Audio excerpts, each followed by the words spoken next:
Hello everyone, আসসালামু আলাইকুম। প্রতিদিনের মতো আজকেও চলে এসেছি নতুন একটা ব্লগ নিয়ে। আশা করতেছি আপনাদের সবার অনেক ভালো লাগবে। তো আজকে আমি গরুর মাংস রান্না করব মাটির চুলাতে, সেটা আমি আপনাদের সাথে আজকে শেয়ার করব। আজকে হাঁড়িতে রান্না করব। তো হাঁড়িতে হচ্ছে পরিমাণ মতো তেল নিয়ে 1 কাপ কুচি পেঁয়াজ নিয়ে পেঁয়াজগুলো এখন খুব ভালো করে আমি ভেজে নিচ্ছি। তো পেঁয়াজ ভাজা হয়ে যাওয়ার পরে এখানে মশলা ছিল জিরা, পেঁয়াজ, রসুন, হচ্ছে ধনিয়া, আদা, তারপরে হচ্ছে গোলমরিচ, এবং বাদামও আছে, বাদামটা পরে দেব। সব মশলাগুলো দিয়ে মশলাটা খুব ভালো করে নাড়াচাড়া করতেছি। তো পরিমাণ মতো লবণ, হলুদ এবং লাল মরিচের গুঁড়া দিয়ে সামান্য পরিমাণ একটু পানি দিয়ে এখন মশলাটা আমি খুব ভালো করে কষাই নিলাম। যখনই তেলটা ওপরে উঠে গেল তখনই হচ্ছে ধুয়ে রাখা মাংসগুলো দিয়ে খুব ভালো করে মশলাটা আমি নাড়াচাড়া করতেছি। এ পর্যায়ে হচ্ছে মশলাটা সব মশলার সাথে মাংসটা মাখানোর জন্য এই পর্যায়ে খুব ভালো করে নাড়াচাড়া করতেই হবে। তো মশলাগুলো নাড়াচাড়া করার পরে কিছুক্ষণ ঢাকনা দিয়ে ঢেকে রাখলাম এবং অফ ক্যামেরাতেও আমি কয়েকবার নাড়াচাড়া করে দিয়েছি। তো এবার যে ঢাকনাটা তুলে আমি আবারও মাংসটা খুব ভালো করে নাড়াচাড়া করে আবারও কিছুক্ষণের জন্য ঢেকে দিলাম। তো আবারও ঢাকনা তুলে আমি আবারও একটু নাড়াচাড়া করে দিলাম।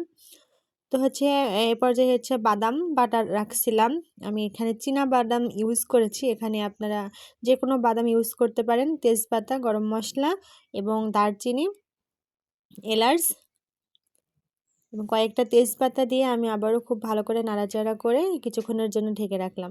তো এই পর্যায়ে আমি বেশ কিছুক্ষণ পর এটা প্রায় 10-15 মিনিট সিদ্ধ করে নেওয়ার পরে আবারও হচ্ছে ঢাকনাটা তুলে নাড়াচাড়া করতেছি। তো হচ্ছে প্রায় মানে খুবই সুন্দর কালার চলে এসেছে এবং মাংসটাও কিন্তু খুব সুন্দরভাবে কষানো হয়ে গেছে। মানে খুবই সুন্দর লাগছে কালারটা। তো এ পর্যায়ে হচ্ছে গরম গরম মাংসের ধোঁয়া উঠতেছে মাটির চুলাতে, হাঁড়িতে মাংস রান্না করতেছি। তো হচ্ছে আমার বাসাতে কিন্তু সবাই আলু অনেক পছন্দ করে। তো হচ্ছে 2টা আলু কেটে দিয়ে দিলাম। তো আলুগুলো মানে মাংসও থাকবে কিন্তু আলুই থাকবে না। বাসাতে সবাই আলু এতটাই পছন্দ করে, আমার ছেলে মেয়ে।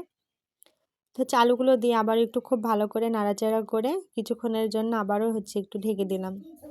তো যারা আমার ভিডিওটা দেখছেন আপনাদের সবাইকে অসংখ্য ধন্যবাদ জানাচ্ছি। ভিডিওটা দেখার জন্য। ভিডিওটা সম্পূর্ণ দেখে গঠনমূলক একটা কমেন্ট করবেন। স্কিপ করবেন না, ভিডিও না দেখে দয়া করে কেউ কমেন্ট করবেন না।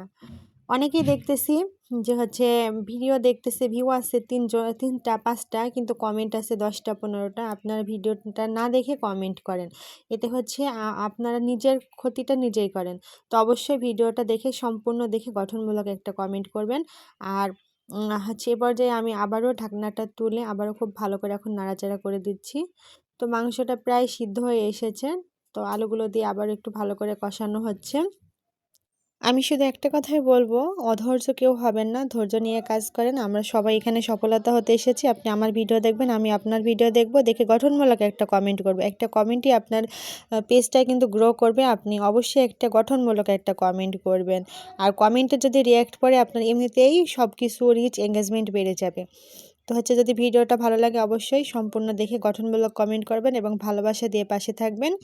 সবাইকে অসংখ্য ধন্যবাদ জানাচ্ছি আমার ভিডিওটা দেখার জন্য। তো হচ্ছে আমি এ পর্যায়ে হচ্ছে কষানো হয়ে গেছে, ঝোলের পানি দিয়ে, ঝোলের যে তরকারির যে ঝোলটা হবে সেই ঝোলে হচ্ছে গরম পানিটা ইউজ করব।